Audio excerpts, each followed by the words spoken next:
noite. Estamos começando mais um Falando de Tudo aqui pelo Link TV e pelo Link Hourview.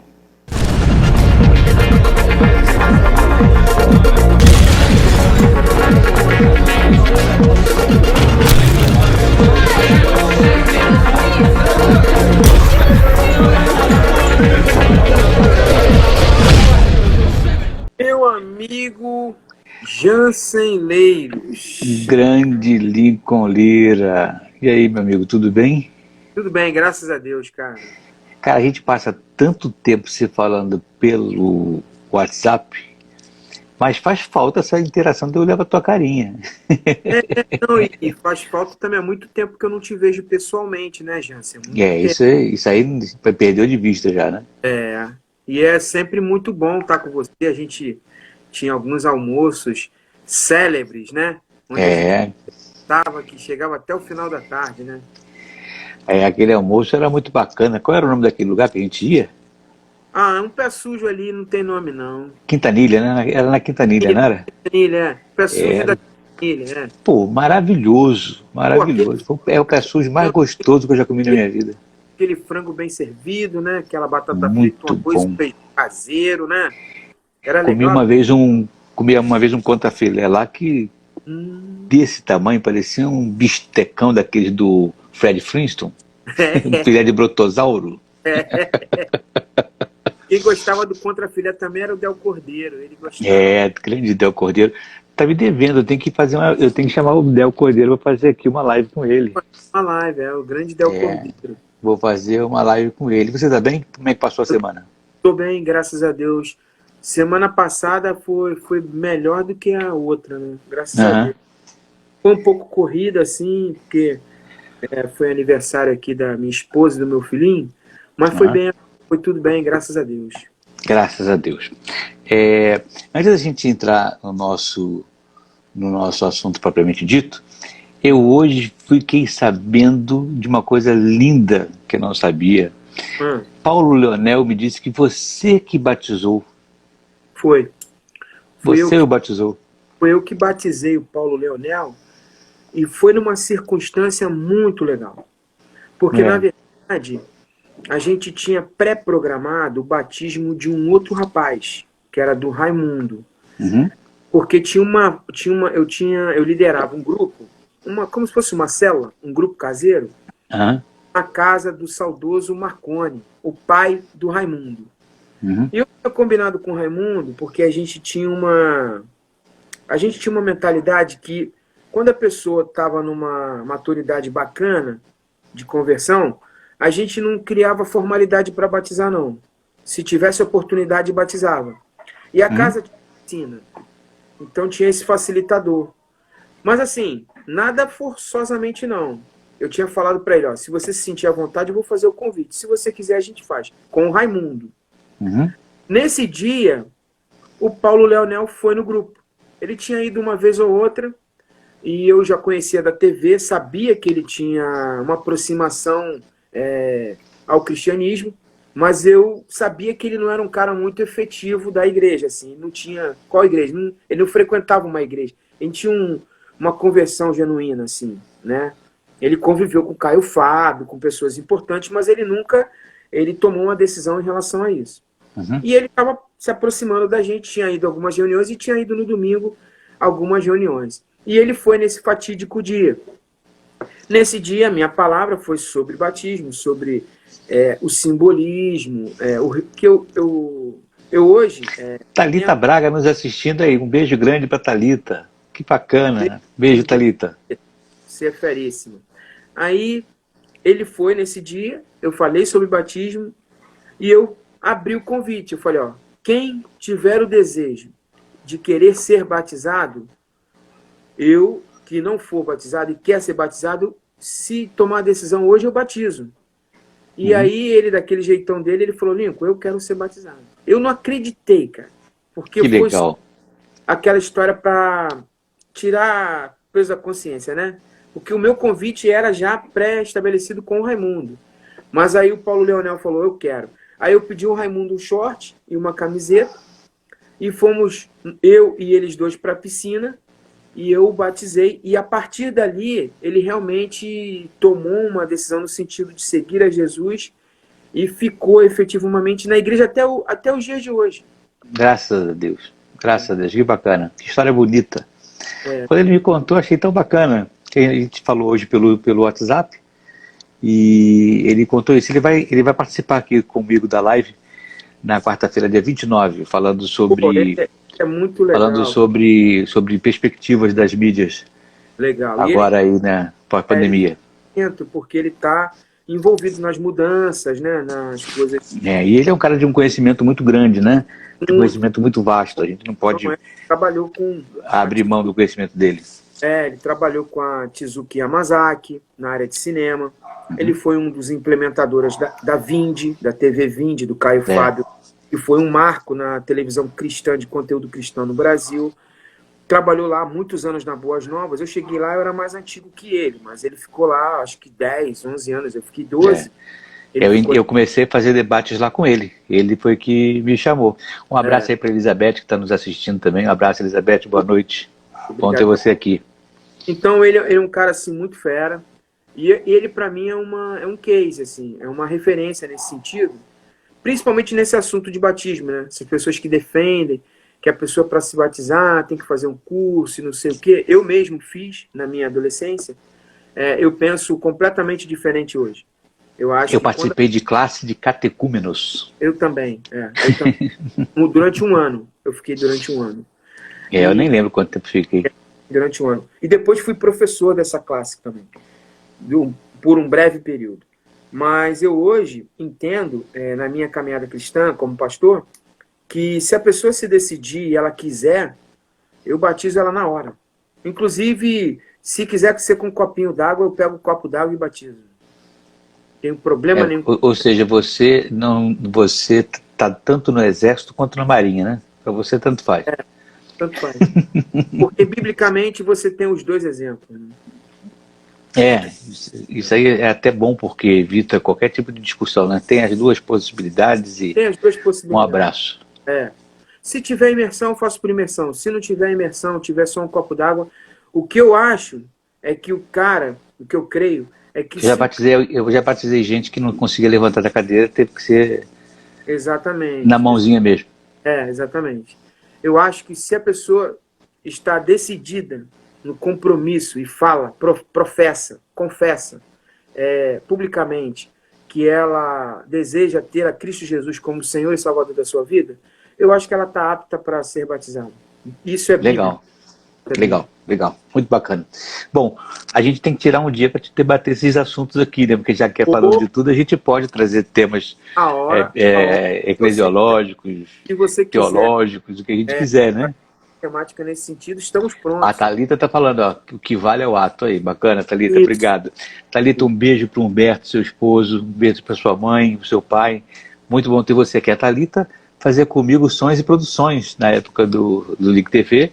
E a gente vai reativar, viu, Thalita? Fica animada aí, fica atenta que a gente vai já reativar os sons e produções. Semana que vem a gente já vai começar o Voz e Talento. A gente tem umas coisinhas novas aqui.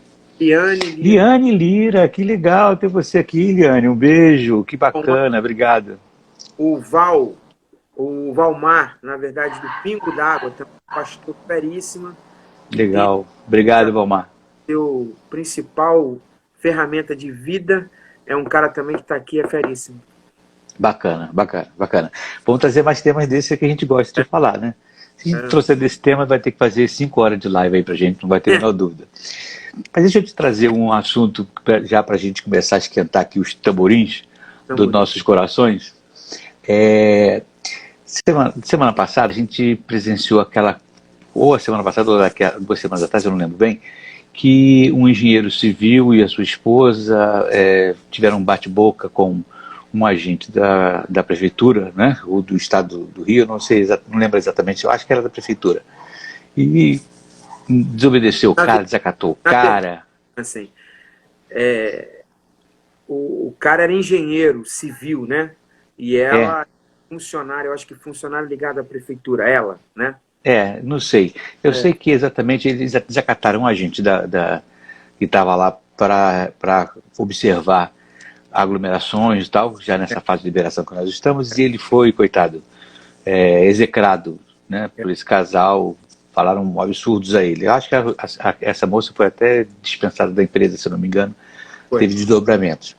E ontem nós tivemos a reedição de mais uma carteirada, né, no Brasil, agora no município de Santos, né, litoral paulista, que um desembargador também soltou os cachorros em cima de 2 guardas municipais e falou coisas absurdas, uma maneira muito descortês e totalmente desproporcional para falar com os meninos que estavam ali cumprindo o papel deles, né, de coibir a falta do uso da máscara e as aglomerações. Bom, enfim, esses 2 hoje foram homenageados pelo prefeito de Santos, uma atitude espetacular. Tem meu apoio, o prefeito. E está dizendo aqui que o prefeito de Santos homenageou guardas municipais Cícero Hilário e Roberto Guilhermino, o nome dos 2 que participaram. Bom, estou trazendo esse ambiente aqui para perguntar a você o seguinte: você sabe com quem está falando?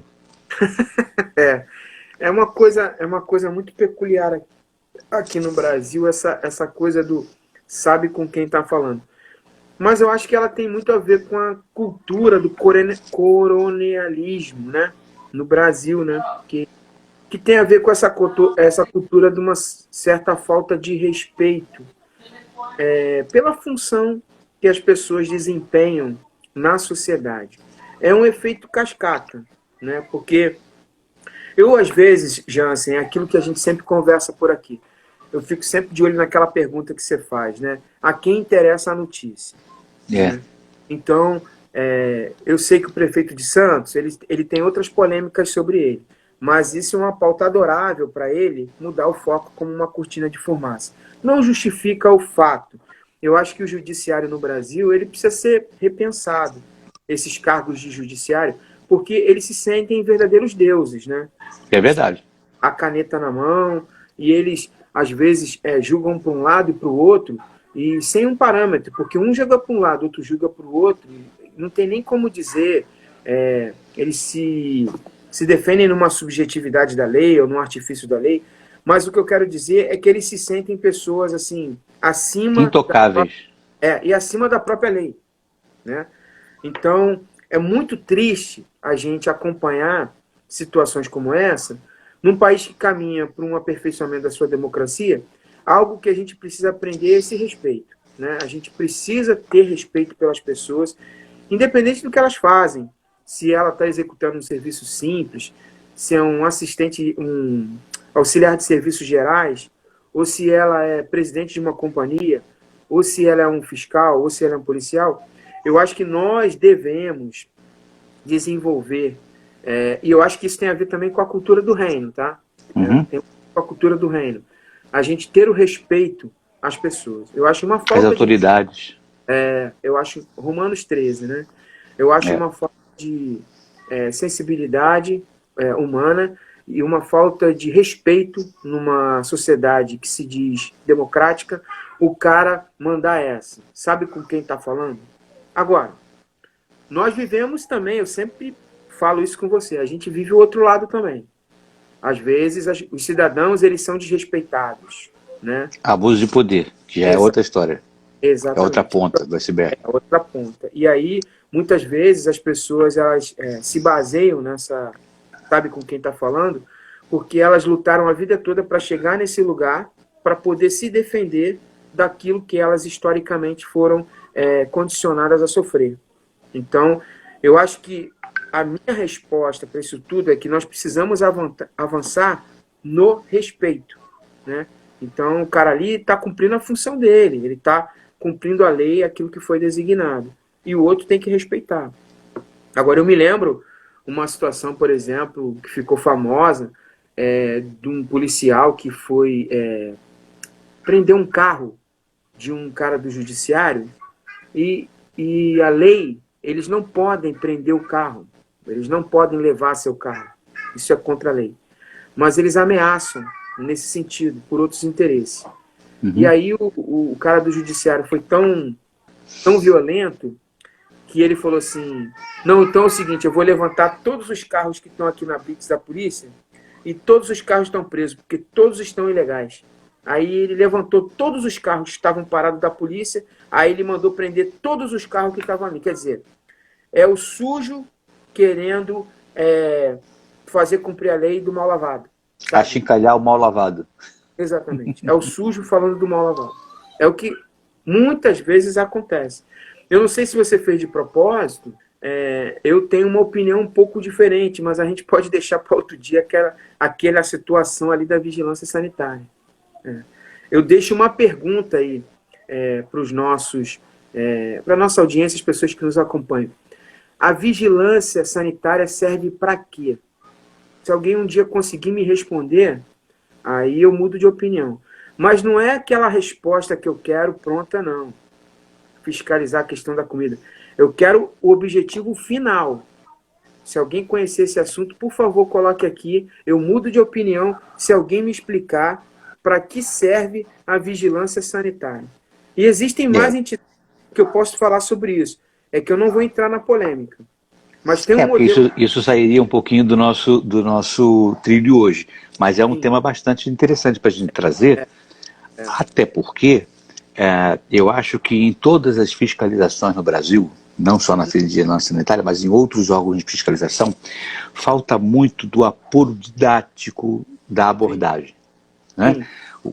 Na minha concepção, o fiscal tem primeiro que fiscalizar, e ao fiscalizar, encontrou uma não conformidade, ele precisa estabelecer uma ação pedagógica. Olha, isso aqui é assim, isso aqui não está certo, aqui é assim, assim, assim, tal. Então, a partir de eu vou voltar semana que vem, quero isso, você vai ter tanto tempo, um termo de ajustamento de conduta, e a coisa funciona, e aí sim você parte. No final das contas, não houve nenhum tipo de ajustamento daquilo que se tratou, lasca a multa. Né? Só que mesmo que isso conste em papel, não necessariamente acontecerá, porque aí você está lidando com gente que vai lidar com gente. E aí as coisas dão um outro rumo. Mas a gente vai trazer esse assunto, eu vou guardar esse assunto para a gente trazer aqui.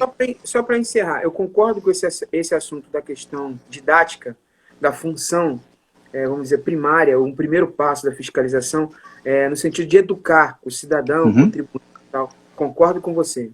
Mas sobre um outro aspecto, e eu encerro esse assunto por aqui, é o aspecto, por exemplo, no comércio, o maior fiscalizador é o quem consome. Deveria ser. Deveria ser. Deveria ser. Se o cara passar mal, ele não volta mais naquele lugar. Não volta. Mas num sentido de punição, é que isso não funciona. Né? Porque deveria haver, por exemplo, o cara pode não voltar mais, mas acontece que quando o cara não volta, o cara continua fazendo uma coisa ruim e vai fazer outras pessoas passarem mal. Por isso a fiscalização precisaria existir quando existe esse comportamento mercadológico que você está citando muito bem. O que você está querendo dizer é o seguinte: o mercado é o primeiro a punir o cara. Se o cara não gostou do que foi, não volta lá. 3, 4 daqui a 2 semanas ninguém mais vai lá. Só que você vai atingir muita gente nesse meio caminho.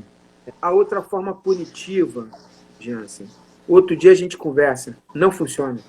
Não, tudo bem, a gente vai trazer isso, eu acho um tema bacana para a gente conversar. Mas, voltando ao tema inicial, que é a questão do... Você sabe com quem está falando? Eu queria ressaltar o seguinte: eu acho que a gente tem no Brasil uma sensação muito clara, você falou sobre a questão do respeito, mas para além do respeito, existe no Brasil uma sensação de que eu posso e você não pode, que é muito grande. A sensação que o cara tem de ser poderoso contra você, que é um Zé Ninguém, é muito grande, é o tempo todo isso. É tão engraçado, eu sem querer, a gente foi falar sobre esse tema, e hoje eu passando pela sala, o pessoal estava assistindo a televisão, e uma cena de uma novela que remonta aí à época do Brasil Colônia, Brasil Imperial, Dom Pedro I ainda, um personagem diz assim: as leis são feitas para todos. Aí as duas pessoas que estavam aprendendo com o conceito da lei perguntam assim: sim, para todos os escravos. Ele diz: não, para todos. Os donos de escravo também? E o cara fala assim: sim, para todos. Bom, mas aí os juízes, os militares não, né? Aí o cara falou assim, não, filho, olha, para todos. Tá, mas e os nobres e os deputados, a corte, para todos? Aí o cara falou assim por último, bom, todos menos o imperador, né? Aí o cara falou assim, até o imperador precisa cumprir as leis de uma Constituição. Então, essa, que foi um pedacinho pequeno da novela, deve estar dentro desse esquema. O que eu quero dizer é o seguinte, essa ambiência de que eu posso, você não pode, que isso é lei, mas não é para mim, acontece o tempo todo para todo mundo, em todo lugar. As pessoas se sentem acima da lei, nem, às vezes não sendo nem ninguém para isso. É um troço impressionante. Eu acredito que seja muito daquilo que eu comentei a respeito, por exemplo, do coronelismo, né? Isso vem dessa época feudal, onde o poder ele não emana do povo, ele emana daqueles que dominam, né? Então eu acho que isso é um resquício da nossa cultura, da nossa forma que a gente foi colonizado, como você deu o exemplo dos imperadores no Brasil, de uma cultura portuguesa, né? Que é diferente, por exemplo, de uma cultura inglesa, mas isso perdura na nossa cultura aqui, perdura muito fruto do Nordeste. O Nordeste ainda tem essa coisa, né? O cara é o coronel, o cara é o dono, o cara é o... Então, essa coisa perdura, mas só que ela só mudou o cargo. Então, por exemplo, esse exercício de poder, eu vejo hoje muito, muito nítido na questão do judiciário. O judiciário se posiciona de uma forma que ninguém controla eles. É como intocáveis mesmo. Eles são corporativos no nível que só eles mesmos tocam neles. Só que eles têm um código de proteção, um código de blindagem, que se chama corporativismo, que eles se defendem no nível, através da lei, que ninguém toca neles. Então, isso dá poder para o cara mandar uma carteirada dessa. Você sabe com quem você está falando? Tipo assim, quem prende aqui sou eu, independente da função que você esteja fazendo. Mas eu acho que esse desrespeito é muito fruto de uma coisa não evolutiva da nossa sociedade democrática, entendeu? A nossa democracia, ela precisa avançar nesse aspecto. Agora, Jansen, eu sempre falo, eu creio que isso tem que avançar dos dois lados. Não adianta avançar só de um, entendeu? Porque existem contrapontos muito, muito ruins, no aspecto de que, às vezes, uns que deveriam fazer com que a lei fosse cumprida, eles são os primeiros a descumprir. Sim. Então, o cidadão, ele quer se proteger. Então, ele, na verdade, ele vai para uma disputa de poder quando ele chega a um cargo, quando ele chega a um cargo comissionado, quando ele chega a um cargo de executivo, aí começa esse negócio. Sabe com quem eu estou falando? Porque, no fundo, ele é fruto de um sofrimento que ele foi oprimido por aqueles agentes da lei, que, na verdade, eles não agiram pela lei, eles agiram em poder próprio, né? Por interesse próprio. Talvez quando as regras não estejam muito bem definidas e muito bem organizadas, a forma de conduta social não está bem traçada, vence quem pode mais. Exato. E todo mundo se acha no direito de tentar poder mais que o outro para poder se impor, já que a lei não lhe garantirá nada. E no final, Jansen, numa sociedade capitalista, você tira o saldo, manda quem tem mais dinheiro. Né? É verdade. É verdade. Infelizmente é verdade. Você vê, por exemplo, os casos de pessoas que têm advogados melhor remunerados e mais competentes no sentido de usufruir de um conhecimento da lei a seu favor, os réus que são defendidos por esses advogados, eles têm penas menores do que aqueles que não têm os advogados para defender. Sim. Então não é eles alcançam mais recursos, porque aqui você tem até 4 instâncias para não ser preso. Exato. Mas só consegue chegar na 4ª instância quem tem dinheiro para bancar o advogado e o processo, né? Quem não tem não chega nem na 2ª instância, mas exato. Quem tem dinheiro vai até a 4ª instância. Você tem uma condescendência de aristocracia social, de que eu vou punir fulano bom, mas afinal de contas ele é da família tal, e aí eu não vou poder pesar muito a mão. A densitometria é manejada para ser menor do que o normal, isso não tem a menor dúvida, né? Não tem a menor dúvida. Isso sempre vai A acontecer. Renata falou assim, o judiciário rasgou nossa Constituição. Essa é a verdade. Eu concordo. Eu acho que, em alguns momentos, a nossa Constituição ela não prevalece. É o que a gente está comentando aqui. Prevalece o recurso que o réu, ou a maneira que é conduzido por aquele agente judiciário, seja o juiz ou o desembargador, o que for, conduz de uma forma em que essa fluência está sobre o aspecto social. Ela não está sobre o aspecto da essência da lei. Agora, existem exceções, né? Agora, eu ontem estava vendo um filme, por acaso, um filme que eu gosto muito. Se eu tivesse que citar um filme da minha vida, assim, cite um filme, se for muito rápido, eu vou citar esse filme. É um dos primeiros que vem à minha memória, que é Hurricane, que é a história de um boxer americano que foi injustamente preso, muito por causa do preconceito racista, na década de 60. Ele foi campeão mundial de boxe, e ele ficou 30 anos preso. Ele ia pagar prisão perpétua. Até que um menino canadense leu a biografia dele e motivou seus pais a se interessarem pela história dele, e eles fizeram uma revisitação ao processo, e conseguiram que o processo fosse revisitado pelo judiciário, e aí veio a absolvição do Hurricane. É um caso histórico, muito bonita a história que ele foi absolvido. Mas isso é uma sociedade evoluída, né? A sociedade americana. Quando um juiz, ele, acima da cultura da qual ele foi criado, que era uma cultura de prevalecimento branco, ele olha a lei e vê que não tinham provas de que o cara fez o assassinato e revogou a decisão de um outro juiz. Aqui, um juiz revogar a decisão de outro juiz... Isso é difícil. Você falou de sociedade americana, e aí eu lembro que isso também se repete, esse tipo de acontecimento também se repete em outras sociedades. Não por acaso elas são sempre sociedades que a gente, quando olha, percebe que o trabalho da educação é muito superior ao nosso, né? E aí eu queria entrar então nesse outro tema para a gente abordar, principalmente porque você é um educador, e isso deve tocar muito em você. Nós estamos com o quarto... E a educação, eu queria fazer uma parte para introdutório. Tá. A educação implica em vários aspectos, né, o Jansen? Por exemplo, a música, que eu tanto gosto também, sou um militante da música, sou músico, me envolvo muito com música. A educação, quando você... Muitos falam assim, por que o Brasil vive um problema de uma safra de qualidade musical ruim e tal? Tudo isso é por causa da educação.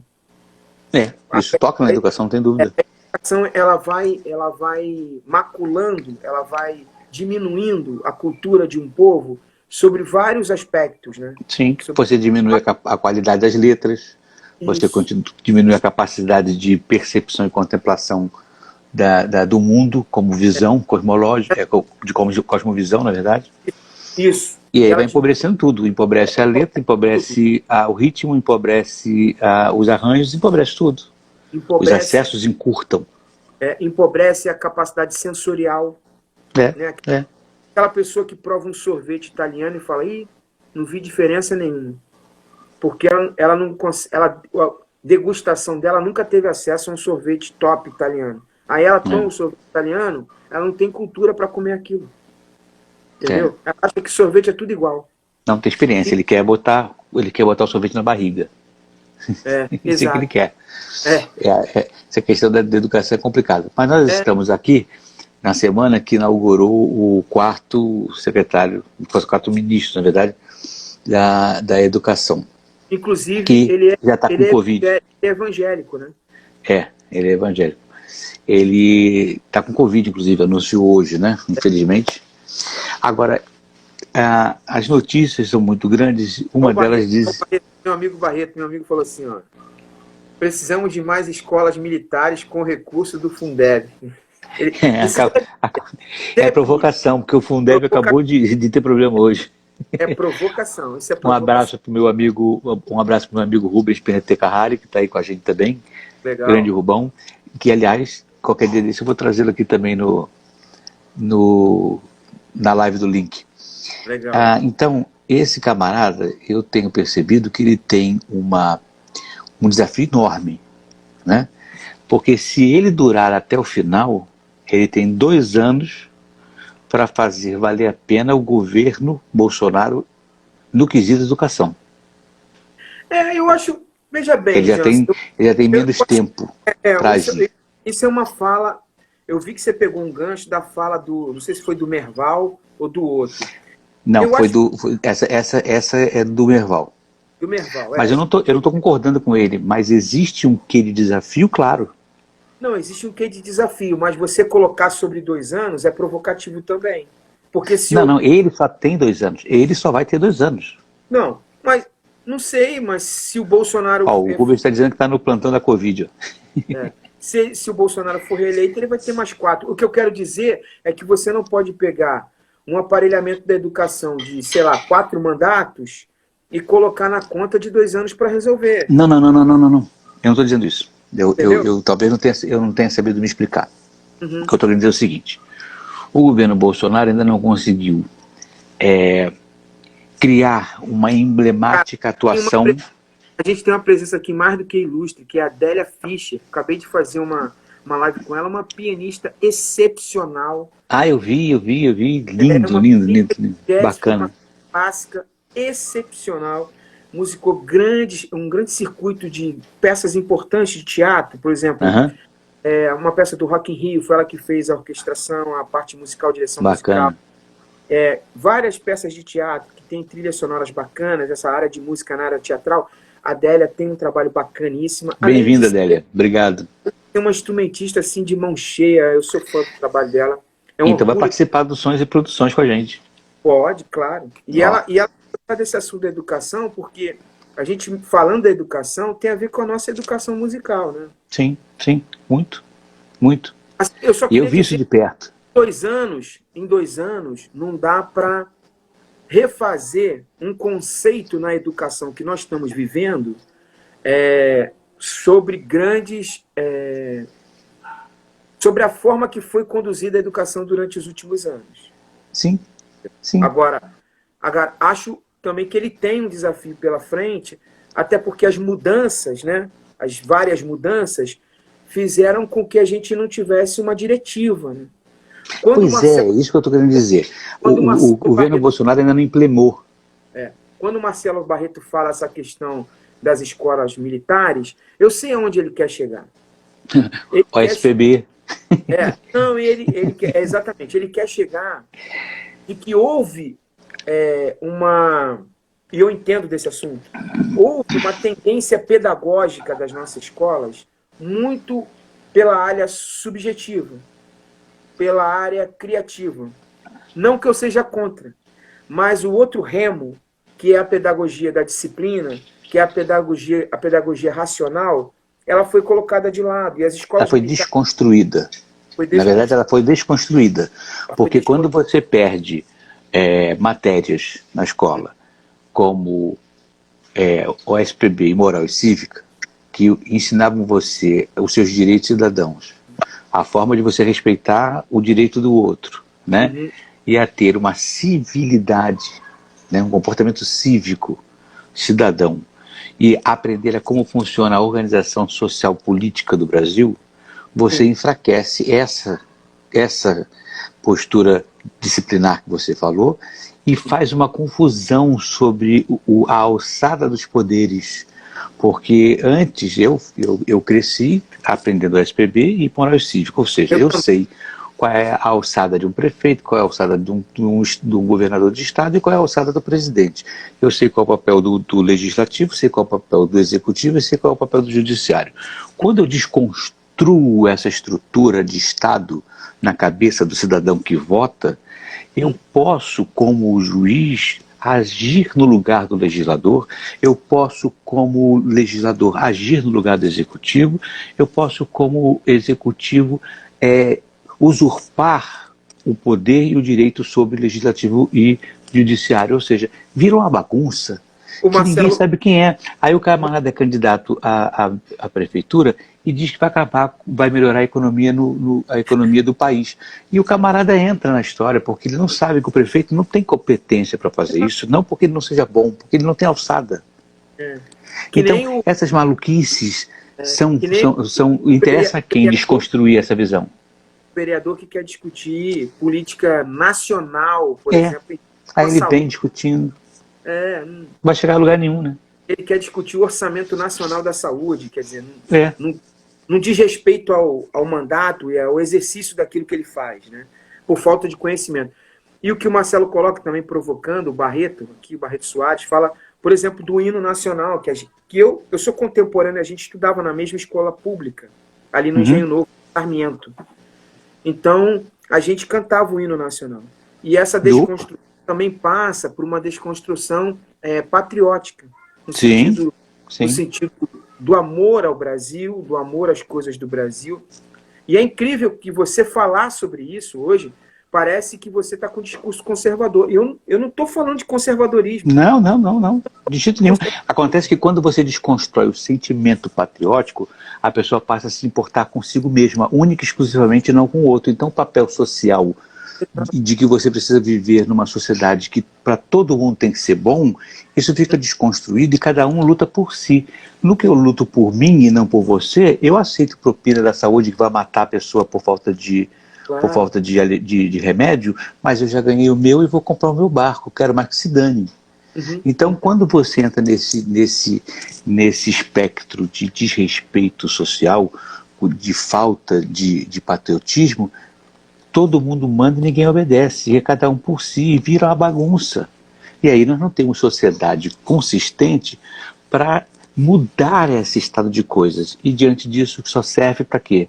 Ser dominada e ser feita de curral eleitoral. Exatamente. É essa desconstrução que interessa. Agora, a quem interessa isso? A quem interessa. A quem interessa isso.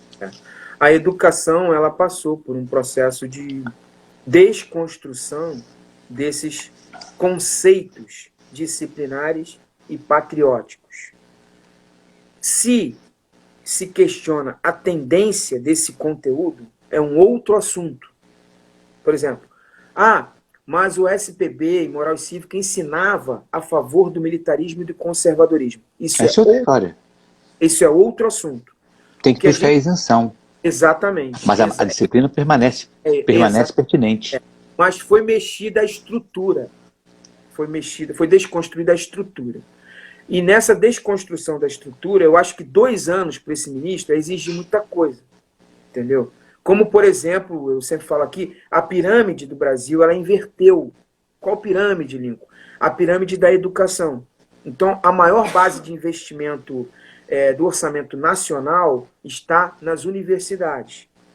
E, na verdade, o ensino básico e o ensino o fundamental e o ensino médio, eles têm orçamentos menores do que os de graduação.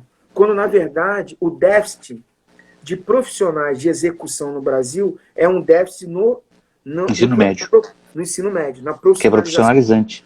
De nível técnico, exatamente. Que é o que a gente sente. Eu posso dar alguns exemplos. A gente, por exemplo, você na sua casa, você que está nos assistindo, que quer entender esse assunto que a gente está falando. Quando você depende de uma prestação de serviço, você percebe que os profissionais, eles não são qualificados, por exemplo, para mexer no encanamento. Você já percebeu que quem mexe no nosso encanamento são curioso. São pessoas práticas, são empíricas. Curioso. Tem informação. Já percebeu, por exemplo, que as pessoas que administram, às vezes, o condomínio, as coisas mais básicas do teu cotidiano, não são pessoas com formação? São pessoas que, na verdade, são empíricas. Esse é o problema que o Brasil vive de forma gigante. Entendeu? De forma gigante. Os profissionais de ensino médio, os profissionais do nosso dia a dia, eles foram para o limbo. Eles foram para o limbo. Então, você vê um cara que é engenheiro, um advogado dirigindo o aplicativo. Aí você vê esse tipo de incoerência. Aí você vê um cara que tem uma formação envolvido, por exemplo, num fast food, sendo atendente. Por quê? Porque houve uma incoerência, uma desconstrução da pirâmide. Ela precisa ser invertida. E eu volto.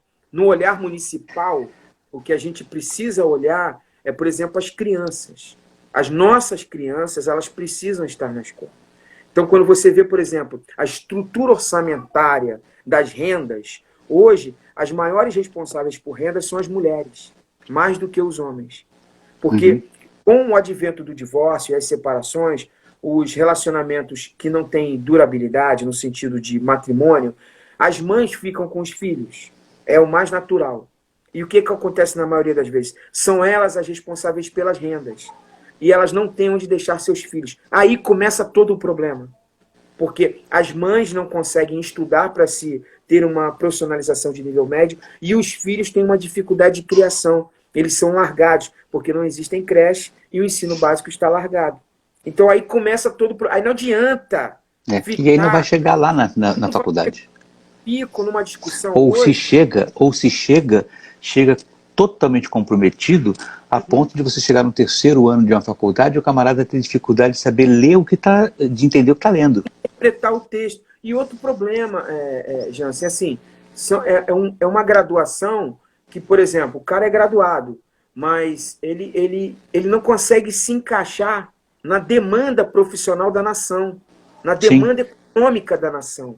Então o cara é administrador de empresa, mas não tem empresa para administrar, entendeu? O Verde, essa semana, que fez comigo o link entrevista da quarta-feira passada, ele falou exatamente sobre isso, da falta de profissional nos níveis mais necessários, mas que não são necessariamente de nível superior. Mas ele tem problema de não ter soldador, por exemplo. Por exemplo, na estrutura que ele trabalha. O Rubens, só para completar aqui, o Rubens está dizendo que houve uma mudança de paradigma ético, lamentavelmente. O novo politicamente correto, por exemplo, para ele não serve. Por exemplo, outro dia eu estava observando aqui no condomínio os caras que mexem com um serviço que todos nós devemos olhar com muita, sei lá, com muita desqualificação, sei lá, que é essa coisa de mexer no esgoto. Então, tem uns caminhões, né, e tem uns caras nos tubos mexendo. Aí eu estava passeando com o meu cachorro, eu estava observando o trabalho. Na minha observação leiga, eu via que os caras estavam fazendo coisas do que eles não entendem.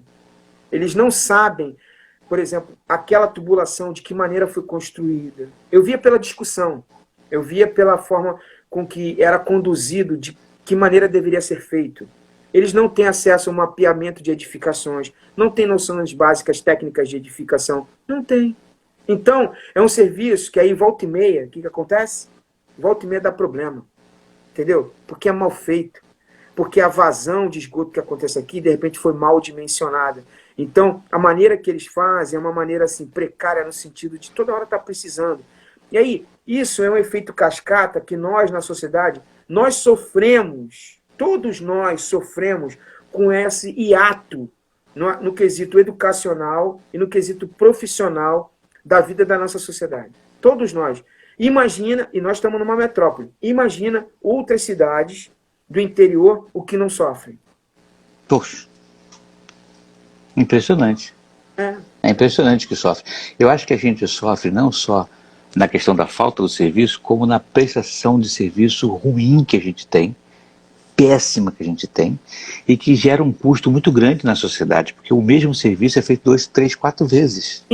Sim. Né? Sim. Ou deixa de ser feito porque a pessoa já desistiu de buscar o serviço. Sim. E aí você vai tendo aquelas casas em que o cara fala assim, pô, você não consertou isso aqui? Não, pô, já chamei várias vezes, o cara vai não conserta, deixa assim como está. Então, são debilidades sobre debilidades que vão se acumulando e vão causando uma tragédia social. A gente mora mal, vive com recursos parcos, com capacidade profissional falha e gerando, o que é pior, gerando a realimentação desta tragédia. Exatamente. Porque isso não é um hiato que fica isolado historicamente na nossa realidade, que ele vai se retroalimentando. Porque aí o cara incompetente, ou melhor, o cara não preparado para ter aquela competência que ensina o outro cara que vem atrás. E assim, Jansen, uma coisa que eu tenho pensado ultimamente, que a gente tem conversado, é uma coisa que todos nós sofremos isso. Todos. Porque do mais humilde ao mais rico, todos dependemos dessa prestação de serviço, todos nós dependemos desses serviços, desses profissionais, todos nós, porque a sociedade ela tem uma forma intrínseca de viver no aspecto dessas atividades. Então, de uma forma sistêmica, isso atinge todo mundo. Todo mundo. Ninguém fica livre dessa situação, sabe? Aí acontece que você, tendo mais recurso, você vai para um lugar mais novo, onde você não dependa, ou você paga muito caro para ter, e tudo vai efeito contrário ao da evolução e do crescimento social, econômico e de desenvolvimento de uma nação e de um município, né? Eu falo também com um olhar que eu tenho sobre o município, assim, tentando ver a nossa realidade da cidade, de cada cidade ou da nossa cidade, entendeu? Não, mas é pertinente quando você faz análise, quando você faz análise mais macro envolvendo a nação, ela é pertinente porque você não pode esquecer que a nação é construída por municípios. Sim. Municípios que formam estados que formam a nação.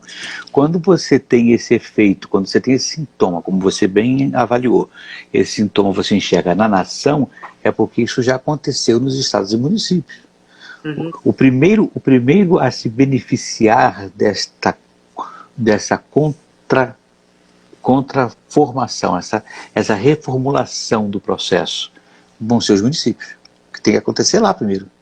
Para então você ter esse reflexo nos estados e à frente da nação. Ninguém vai resolver uma nação e depois vai resolver o município, porque o município é onde nasce tudo. Perfeito. Eu, antes de ser brasileiro, eu sou carioca. Sim. Eu só sou brasileiro porque o Rio de Janeiro faz parte do Rio de Janeiro, que faz parte do país. Pertence. Uhum. Então, quando a gente faz a análise, eu posso estar fazendo a análise num corpo maior, mas eu estou sentindo dor de cabeça, mas o meu problema está no fígado. Quando eu resolver o problema do fígado, o primeiro beneficiado vai ser o fígado, depois a cabeça. Uhum. Então, essa avaliação ela é pertinente, sim, porque os municípios sofrem muito. E o que é pior, quando o município sofre em função daquilo que já está acontecendo, ele tem menos capacidade de gerar solução, porque ele é o que tem menos recurso. Uhum. Porque também há essa inversão no nosso país, né? Nós temos uma centralidade de recursos na União que repassa para os municípios. Então o município vira um pedinte da União, em vez de o município ser um contribuinte da União. Já começa a coisa errada por aí. Existe porque você centraliza... uma conta aí que parece que alguns estados somente, e aí por consequência alguns municípios, eu não sei exatamente o número, mas são alguns, só alguns são superavitários em relação ao orçamento de contrapartida em relação à União. Sim. Pesa sobre a União, pesa sobre o governo federal, a sustentabilidade da grande maioria dos municípios do Brasil. E das suas estruturas de funcionamento, porque aí alguém decide criar um novo município, né? Quando os municípios vão sair de dentro de outros, né, emancipações, aí o município não tem capacidade de gerar receita para bancar as suas próprias funções administrativas, sua sustentação da sua máquina operacional. Aí quem tem que bancar mais esse município emancipado? A União. Mas dizer, assim, é um troço sem sentido. O retrato hoje, Jansen, é que a maioria dos municípios do Brasil e estados brasileiros, a maioria, eles são deficitários. O que eles pagam dependem sempre desses recursos federais. Poucos, e o Rio está dentro desses poucos, são os que eles colocam dinheiro para a federação, entendeu? Que é o certo. Que é o correto. O funcionamento deveria ser esse. Mas é muito fruto desse desencadeamento do qual nós estamos comentando, desse déficit econômico profissional que reflete no social, que reflete no fomento econômico dos municípios. Sim, e que fique claro, para que ninguém fique achando que eu sou louco, ninguém vai mudar isso agora, porque eu não posso agora dizer assim, bom, você é um deficitário, não vai receber mais. Não, foi formado assim, a coisa não vai poder mudar agora. O que precisaria existir é um processo de enriquecimento dos municípios, fazendo com que eles tivessem serviços, indústria, comércio forte, um fomento profissional, de desenvolvimento local, para que essa lógica se invertesse. Olha, cresceu tanto, desenvolveu tanto, você não precisa mais do meu socorro, a partir de agora você contribui apenas para mim e a coisa vai andar. Exatamente. Né? Como é hoje, não pode mudar. A gente vai ter que fazer um trabalho muito de longuíssimo prazo. Mas é isso que tem que ser buscado. municípios fortes, para termos estados fortes e então uma união forte. Quando essa máquina fica invertida, como nós temos hoje, é impossível você desenvolver educação de ensino fundamental, ensino médio técnico profissionalizante, para então a pessoa fazer uma boa universidade, né? Que seja bancada exatamente pelos investimentos em pesquisa, né? Formação de pessoas de nível superior para dar superior desenvolvimento às competências já adquiridas. Sim. Nada disso é planejado. Então, agora, quando eu digo que o novo ministro ele tem um desafio muito grande, é porque emblematicamente, é disso que eu estou querendo dizer, não houve nenhuma mudança de cabeça representativa que tenha colado na sociedade para dizer, pô, o governo na educação fez isso. Ponto. A dificuldade está tão grande porque passou o tempo todo tentando até agora desconstruir a construção do aparelhamento que foi feito. Exato. Mas está tentando fazer com um contra-aparelhamento. Isso é desnecessário. É um contra-aparelhamento. Um contra-aparelhamento. E é isso que eu estou querendo discutir com algumas pessoas. Embora eu seja um apoiador do governo, mas está tomando atitudes erradas nesse sentido. Porque para desconstruir o que está aí, eu não preciso construir ao contrário. Eu preciso organizar. Dar a minha diretriz e requerer aquela diretriz. Eu não preciso desconstruir o aparelhamento feito. Não preciso fazer um contra-aparelhamento. Não, até porque tem coisas que você não consegue. Por exemplo, desculpa. Por exemplo, quando você vê a estrutura dos funcionários e do corpo operacional desses ministérios, as pessoas que estão ali através de concurso, durante esse tempo, você não muda de uma hora para outra. Claro que não. Então você não existe mecanismo para fazer esse contra-aparelhamento. Não existe. Então você tem que pegar a turma e dizer, olha, vamos trabalhar assim, essa ideia, essa. E tentar estabelecer, como ele bem colocou, o consenso, vamos organizar isso.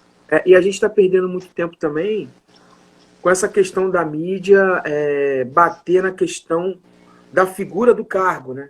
Também tem há uma sistemática posição de bater em quem assume o cargo. Independente se o cara vai fazer, se o cara já fez, o nego não quer saber. É o pegar o currículo do cara, a imagem do cara, e bater em quem assumiu. Tanto na cultura mas eu acho que esse camarada já entrou apanhando menos. Não, eu não tô. Eu concordo, mas eu não estou avaliando isso. Mas eu digo que há uma sistemática política de bater em quem assumiu. Sim, lógico. Pronto. Para desestruturar qualquer tipo de plano. Agora eu concordo com você.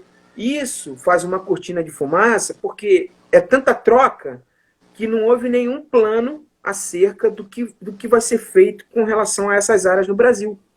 Porque, é o que eu te falei antes, falta uma ideia de planejamento plurianual para frente. Independentemente de quem esteja assumindo a pasta, o caminho é esse aqui. Vamos para cá. Não existe isso. Isso é que faltou.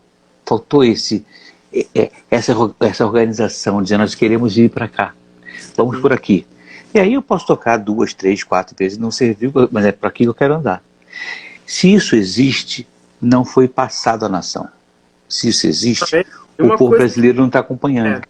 E há muita dificuldade na forma de comunicar isso. Né? Muita dificuldade. Esse é um dos maiores problemas, né? A falta da comunicação da história. Muito difícil. Parece, pelo que eu tenho sentido, a metralhadora mudou para o ministro do Meio Ambiente. Né?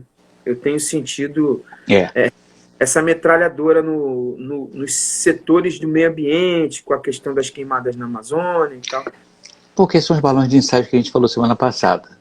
À medida que a coisa vai enfraquecendo, a guerra vai ficando esvaziada, porque não há fato novo, eles precisam criando outros balões de ensaio para poder criar situações que gerem o tumulto. Não pode parar de ter tumulto. Então, então se o camarada ali já não está mais dando problema, porque ele já resolveu o problema, você não vai ter como distrair o problema dele, vamos procurar um outro. Num governo, quantos são os 20 e tantos ministros, eu vou pegar um para Cristo, vou acertar o cara, dar um peteleco nele, jogar uma pedra, alguma coisa vai acontecer. Então vou fazendo os balões de ensaio, vamos ver o que vai dar. Aquela grita lá do Gilmar já não deu em nada, o negócio já morreu, já morreu. Já virou espuma na praia. E aí troca rápido. Opa, agora é o ministro agora é o ministro do meio ambiente. Daqui a pouco não deu nada, vai em outro. São os balões de ensaio, vai ter que se perseguir alguma coisa para criar tumulto. Enquanto isso, a gente está perdendo tempo como nação porque não traz um plano vetor em relação à continuidade e perenidade de um alvo em determinadas áreas importantes, né? Exatamente. E essa é a minha preocupação, né? A minha preocupação é exatamente essa. Nós não temos hoje nenhuma planificação de uma conduta ou de um modelo de desenvolvimento da nossa educação, né? Com essa mudança de paradigma. Não estou falando de mudança de aparelhamento, de paradigma. Ou de um uso do paradigma que deu certo com a absorção de novos paradigmas que tendam a melhorar isso que está aí. Nós temos um problema, que é sério. Todos os índices de medição do nível da nossa educação demonstram que ela está ruim. Bom, então temos que consertar. Mas a gente não pode achar que tudo que está aí é ruim. Então vamos ver o que deu certo, vamos manter o que deu certo e vamos propor, juntos vamos chegar a um consenso, o que vai melhorar aqui? O que eu preciso fazer para melhorar aqui, ali e lá? Agora, quando eu venho querendo destruir tudo que está aí, porque eu vou fazer a revolução total, eu destruo o que já existe, que por pior que seja, tá aí, é o status quo, e também não consigo construir nada novo. E eu sei isso de cadeira, bicho, porque eu quando comecei a minha vai acabar em 55 segundos, a gente vai partir para uma nova, tá? Mas eu quando era novo, eu assumi um cargo executivo numa grande empresa, e para me achar muito inteligente, eu disse assim, não quero que seja nada feito como está agora, vamos trocar tudo e fazer do meu jeito. Em 3 meses eu não tinha nem o jeito antigo que funcionava, e nem o meu que eu achei fantástico que não veio e não aconteceu, né? Bom, então vamos dar um rápido intervalo e daqui a pouco a gente volta, não sai daí. Ok. Estamos de volta para continuar a história, mas antes deixa eu contar rapidinho aqui, acabei de receber uma figurinha aqui no Dia do Amigo que diz assim, fantástico, a cara de um judeu ortodoxo, dizendo assim, se você tem um amigo que vale ouro, não perca tempo, venda. Se ele vale ouro, né? Se ele vale ouro, vamos fazer dinheiro com isso, né? Mas eu dizia que então eu entrei nessa empresa e tal, que fui promovido, e me achando, a Elizabeth achou engraçado, e me achando o dono da cocada preta, falei assim, não, tudo que está aí é tudo antigo, tudo errado, troca tudo, não quero mais que seja feito assim. Não, amigo, mas não vou fazer, não, eu vou criar um projeto novo. 3 meses depois eu não tinha nem o projeto antigo, nem o novo, né? Porque eu me ensoberbeci a ponto de achar que eu era muito melhor do que gritava e que eu tinha novas ideias. O que é uma grande burrada, né? Uma grande bobagem. Lógico, graças a Deus eu cometi isso lá no início da minha vida profissional. Mas a gente, quando vai envelhecendo, vai percebendo que a gente precisa somar, contribuir para o processo. Claro. Então, se um processo já veio até aqui, eu preciso melhorar o processo que já está. Mas não está legal. Não, tudo bem, não está legal, eu entendo, não está legal, os índices estão mostrando que não está legal, alguma coisa precisa ser feita, mas ele funciona. Pior das hipóteses, ele funciona. Ele funciona. Então precisamos pegar o que está funcionando e dar ganho de qualidade. Sim. Não descontinuar. E esse é um grande problema das trocas de governo. A descontinuidade do processo. Sim. Porque mesmo que o processo não esteja bom, eu preciso melhorá-lo, mas não descontinuá-lo. E aí isso acontece muito porque nós não temos um plano de país, um projeto de país, nós não temos um projeto de nação. Agora, Quando a gente não tem um projeto de nação, a cada governo muda a prioridade, a agenda. agora é interessante como houve um continuismo num equívoco de coisa errada, né? Aqui no governo do Estado, por exemplo. Há 4, 5 mandatos que é só roubalheira. Houve um continuismo. Essa continuidade se manteve, né? Manteve. Essa funcionou. Terrível, terrível. O último secretário de governo encontrar 5 milhões de reais na casa do cara. No meio da pandemia. Só faltava ele falar como Gedel, mas isso também não é meu, né? É brincadeira. Para a gente caminhar para o final da nossa live, deixa eu perguntar um negócio a você. O secretário de Cultura, o Mário Frias, completou um mês já no cargo, né? E eu não sei se eu não acompanhei ou se é uma má vontade minha, mas é um outro assunto que também eu não vejo nenhum tipo de ganho em termos de consolidação do que precisa ser feito em termos de cultura, por exemplo. Na verdade, o que eu sei é que estão havendo mudanças. Porque assim, o que acontece é o seguinte, Jean, assim, todas as esferas, tanto federal, governamental, aqui de estado e municipal, você tem os quadros dos escalões, né? Então começa uma mudança lá em cima, mas ela demora no sentido da escalada, de segundo escalão, terceiro escalão, quarto escalão. E isso é maior do que a gente imagina, muito maior. É um negócio gigante. O que eu sei é que, por exemplo, alguns cargos na Ancine, que é a sede aqui no Rio de Janeiro, Sim. que é a aprovação de orçamento ligado ao cinema, as mudanças estão sendo feitas, mas estava tudo tão aparelhado que eu não estou nem defendendo a questão do contra-aparelharismo, não.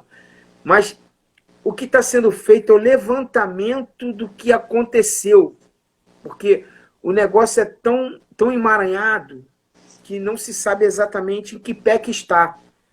Então, eles estão vendo assim, tipo, em que pé que está, o que não foi prestado conta. Então, por exemplo, a Lei Rouanet, que ela capitaneia muito essa confusão toda na cultura, existe uma série de projetos que não foram prestados contas, entendeu? Aí vem um outro problema do que é o que a gente estava falando. O problema não é a Lei Rouanet, porque volta e meia eu vejo essa pancadaria também. O problema é a Lei Rouanet. Esses negócios tudo errado é da Lei Rouanet. Não é a Lei Rouanet. Não, claro que não. É a forma que as pessoas se utilizaram da Lei Rouanet. Porque eu tive projeto, eu já me envolvi com um projeto, você conhece, que foi o Som da Vida, o maior evento gospel da América Latina, que a gente fez aqui no município do Rio de Janeiro, trazendo 3 nomes internacionais, mais 20 bandas nacionais. Tivemos uma série de problemas, mas o evento foi realizado. E eu tinha uma Lei Rouanet que eu não consegui captar R$1. Não captei R$1. Ela foi aprovada. Porque o problema da Rouanet não é nem você aprovar a Rouanet. Às vezes eu vejo pessoas falando sobre isso, nem sabem do que estão falando. A Lei Rouanet aprovar não é o problema.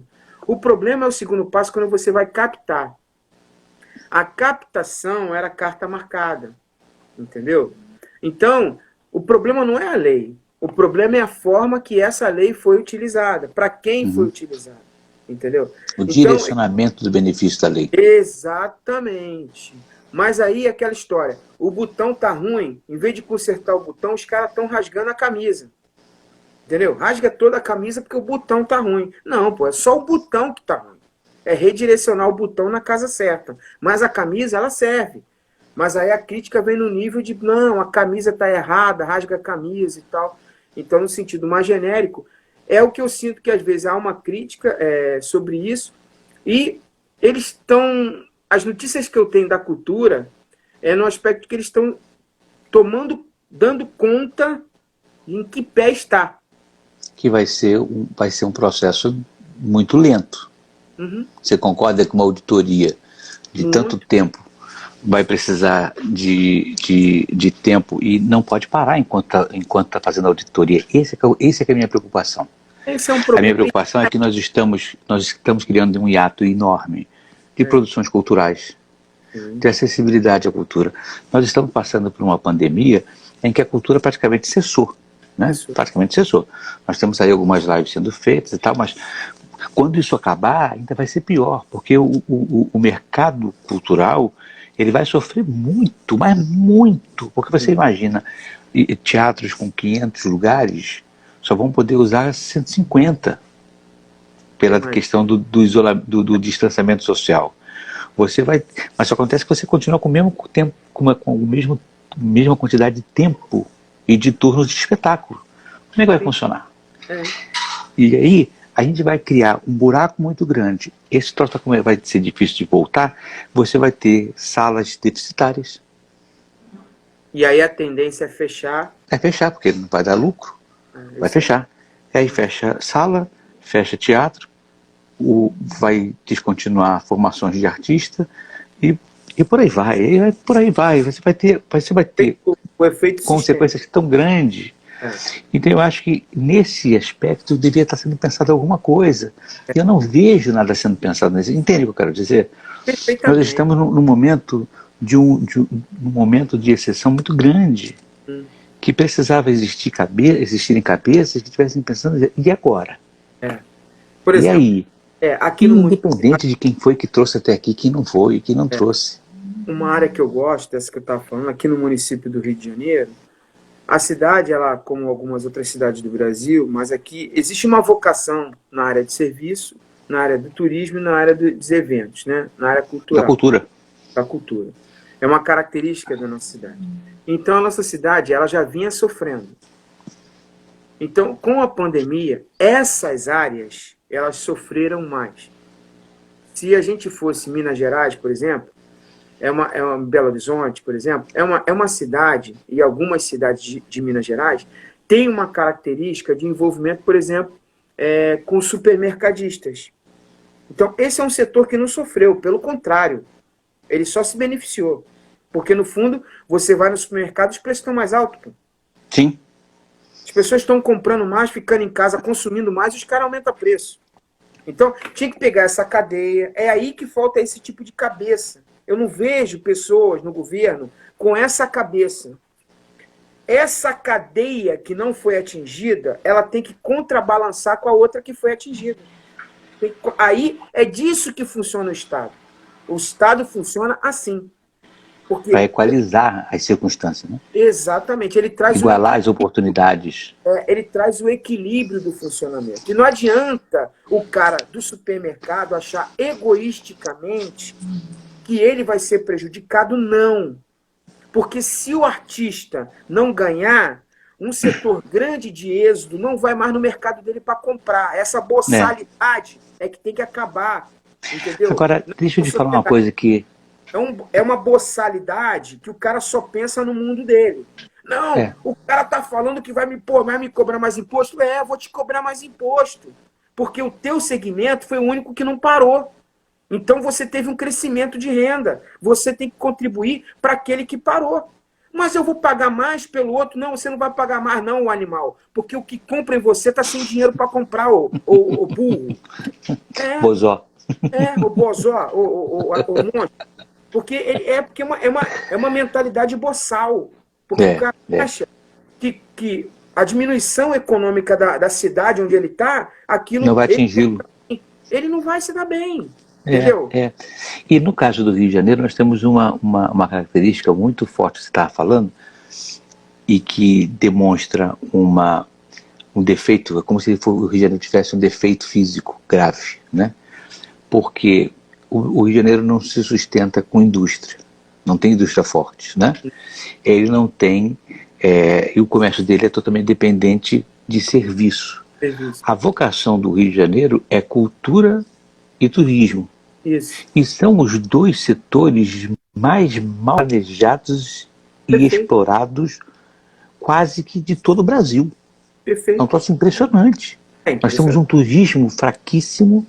Às vezes nós perdemos concorrência turística para capitais na América Latina muito inferiores ao Rio em termos de aparelhamento, estrutura e de beleza mesmo natural. Nós perdemos, né? Perdemos a concorrência do turismo. Nós não temos um setor bem organizado e não temos um setor de cultura O Rio de Janeiro sempre foi caixa de ressonância na cultura. Uhum. Sempre foi. Sim. Sempre foi. E hoje em dia não tem sido. Por que não tem sido? O que falhou? O que faltou? E aí, como não temos cultura, não temos turismo, não vamos viver de quê se não tem mais indústria? Pois é. Aí você pega um cara da vigilância sanitária e o pouco que tem, ele vai lá e impossibilita o evento. Aí é violento. Aí o investidor, o cara que é o cara que fomenta esse tipo de iniciativa, Patrocinador, o cara que bota o dinheiro. Não vai se envolver. E aí? O Leonardo está perguntando, ó, como ficam os profissionais que trabalham com eventos? É isso aí. Que eles estão todos em dificuldade, aí começa um êxodo, eles vão para outros segmentos, e aí começa a sobrecarregar outros segmentos, e essa área da cidade, ela fica sem fomento econômico. Então a tendência dela é inexistir, e aí todo mundo paga por isso, entendeu? Aí você vê a pessoa, às vezes, que tem uma condição e tal, quer ver um espetáculo, aí vai para São Paulo, aí quer ver alguma coisa, você vê alguns espetáculos que não vêm para o Rio. Aí eu conheço artistas que fazem projetos de apresentação de espetáculos, e aí eles saem daqui, vão a São Paulo para captar recursos e para fazer lá. Sim, existem, por exemplo, na música... Aí eu pergunto assim, quando é que você vem para cá para o Rio? Eu falei, não, só vou fazer uma exibição ou outra, ou não vai nenhuma. Aqui no Rio existem segmentos da música, aqui no Rio, por exemplo, que eles não tocam aqui. Não há espaço, não há fomento econômico, não há interesse. O cara é daqui e o cara só toca no Nordeste, só toca... O seu amigo aí, o Hugo Lisboa, aí, o maestro. Maestro, isso aí. Bem-vindo, Hugo. Também, então, olha, a página Jim falou, vão falar o seguinte, que eles têm que se reinventar, como se isso fosse fácil. Exatamente, não é fácil de se reinventar, não. Tem reinvento quando não há uma plataforma. Não tem como se reinventar, entendeu? O cara pode sair do teatro para ir para a praça, mas a praça não tem como montar um espetáculo, entendeu? O cara sai da casa fechada e vai para um local aberto. Quando o local aberto não está preparado e não tem uma estrutura institucional que apoie esse tipo de evento. Não tem nada planejado nesse sentido. Você vê aí o Parque Olímpico, entendeu? O Parque Olímpico é um investimento violento, tem uma série de arenas de última geração e não é usado. Por que a estrutura mais inútil que eu já vi. É inútil. Agora, eu morava ali perto e não via nada demais ali, um troço fantástico daquele. Pois é. Com utilização de 10% do tempo. É isso aí. Da capacidade. E isso com os teatros, porque você vê os teatros sendo utilizados assim, de uma maneira... Subutilizados. Subutilizados, exatamente. Entendeu? E a funcionalidade cultural da cidade, ela não anda. Ela não anda por si só, ela não cresce, ela não cria mais emprego. Por quê? Porque é essa mentalidade que você falou. Não existe. Olha, o Rubens... Cara, você vai conversar com um cara que está sentado numa cadeira desse segmento, você percebe que são pessoas que não conhecem nada. Nada. São burocratas ou apaniguados de alguém e foi colocado ali. O Rubens está dizendo que o próprio Rock in Rio, o Medina reclama das condições de funcionamento. Olha, Rock in Rio, né? E o Leonardo diz embaixo, como que os patrocinadores vão botar dinheiro se não tem retorno? Por exemplo, os segmentos, por exemplo, que movimentam o Rock in Rio na área, por exemplo, de comida, eu que conheço muito bem, pergunta para qualquer um que é envolvido com comida e que já esteve no Rock in Rio, se ele é satisfeito com aquela máquina ali. Pergunta, qualquer um. Pergunta qualquer case. Pergunta o melhor case. Pergunta o case do Bob's. Pergunta o case do churrasquinho de espeto. Pergunta para o espeto cara. Pergunta para qualquer um se eles são satisfeitos com o que acontece ali. Eu conheço isso aí, pô. Agora, senta lá na cadeira dos caras que estão sentados na cadeira e pergunta se eles entendem. Eles não entendem. E aí falta fomento, né? Lincoln, para esse tipo de Total. esse tipo de segmento. Fomento total, falta muito e eu não vejo ninguém fazer nada. Não, Eu estou lendo aqui, olha, o Anselmo Góes. não há um plano B, não há nenhum plano A, mas não tem nenhum plano B agora para a pandemia, não há nenhum plano B. Não há. Não há, Jansen. Não há.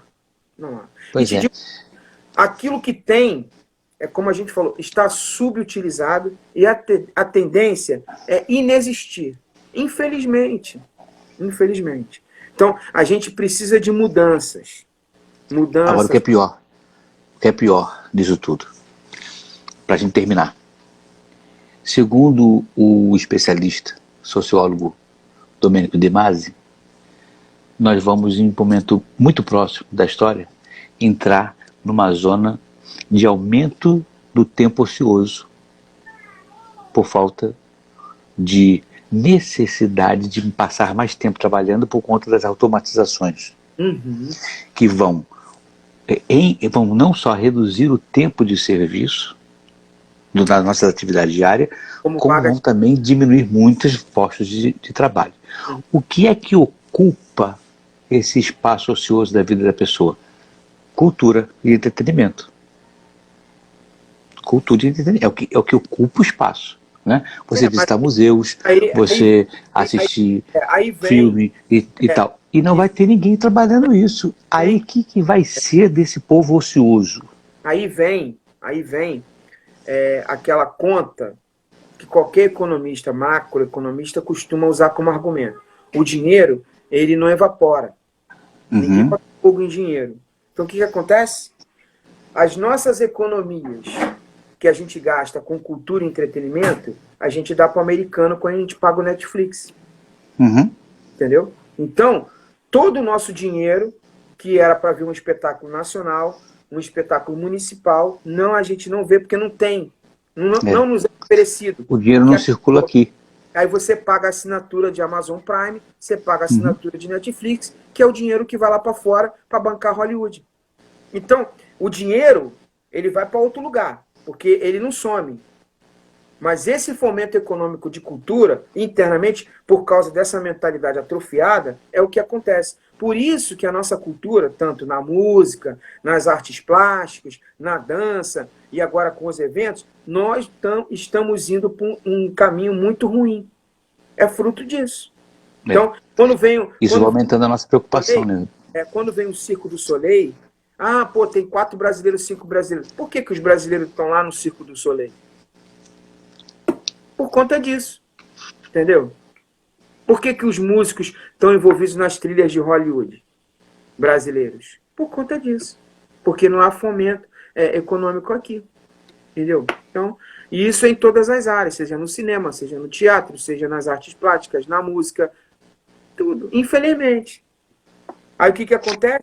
Engraçado, né? Você vê, eu sou do tempo em que a gente tinha uma promoção de conhecimento de arte erudita, por exemplo, o Projeto Aquários, que a Sul América patrocinou durante anos, lembra disso? Promoção do Globo e Sul América patrocinavam o Projeto Aquários. Eu lembro da gente sair e ir para a Quinta da Boa Vista, assistir aquela apresentação linda da Orquestra Sinfônica brasileira. Aí dali as pessoas se inspiravam, aí iam estudar violoncelo, iam estudar violino, iam estudar... Eles fomentavam o mercado da música erudita. Né? Antes também. Da então pandemia, tudo isso vai perdendo. Antes da pandemia, no final do ano passado, eu acompanhei a crise do Teatro Municipal aqui no município do Rio, os caras pedindo cesta básica, que os salários não são pagos, entendeu? O Teatro Municipal, que é um patrimônio do município, uma coisa toda folheada a ouro, que tem uma riqueza de grandes nomes que já passaram por ali, tudo entregue às traças, e no aspecto de espetáculo, no aspecto de fomento de cultura, como você está falando, da música mais erudita, da música mais clássica, tudo largado, entendeu? Pois é. E a gente vai perdendo capacidade de investimento, vai perdendo por conta disso, então, o mercado não retroalimenta, não tem quem produz, e daqui a pouco nós estamos mais empobrecidos do que já somos. Né? O Rubens, inclusive, está dizendo, já se discute se é melhor investir publicidade no YouTube ou no Super Bowl, por exemplo. E aí nós vamos perdendo mais esse dinheiro que sai de um lado e vai para outro. Bem, Lincoln, a gente já ultrapassou a beça nosso tempo, já estamos até aqui no segundo bloco. Confessa que a gente ia conversar a noite toda. Eu quero agradecer ao teu xará, o Merrick. Lincoln Emerick, né? O Rubem Pertecahari, o Paz Landim, o Leonardo, que está com a gente, a Elizabeth Souza e tantas outras pessoas que participaram aqui gentilmente da nossa live e que contribuíram. Hoje o pessoal falou bastante, eu gosto disso, quando eles começam a falar é delicioso, porque a gente pode interagir, né? E saber exatamente o que eles estão pensando, isso é muito bacana. O Barreto Soares... Existe a possibilidade da gente mudar de horário, né? A gente está pensando em mudar de horário, pessoal, já que vocês estão nos assistindo aí, a gente falou nisso, exatamente por isso. Parece que o horário, de certa forma, inibe um pouco a participação de mais pessoas, já vai ficando mais tarde, a gente vai tentar mudar talvez de dia para botar um horário mais próximo de 8 horas, para aumentar a participação e a gente poder fazer essa interação toda. A Elizabeth está dizendo que é muito bom. Fiquem ligados na rede que a gente anuncia, né? Fica ligado aí que a gente vai anunciar a data nova e os novos horários, mas a gente vai manter esse papo, já que vocês gostam tanto. Se pelo menos, gostasse, mas como graças a Deus tem sido bastante gente gostando, a gente vai manter. O meu xará falando, sou fã do Lincoln desde o programa de TV. Obrigado, xará, Emerick, Deus te abençoe. Bacana, muito legal. Agradecemos a todos a atenção dispensada e desejamos uma ótima semana e esperamos retornar aqui e vê-los semana que vem, em novo dia e novo horário. A gente divulga, fica atento para você não perder, falando de tudo com o Lincoln Lira. Valeu. Um beijo a todos e até semana que vem, se Deus quiser. Tchau, filho. Um abraço a você.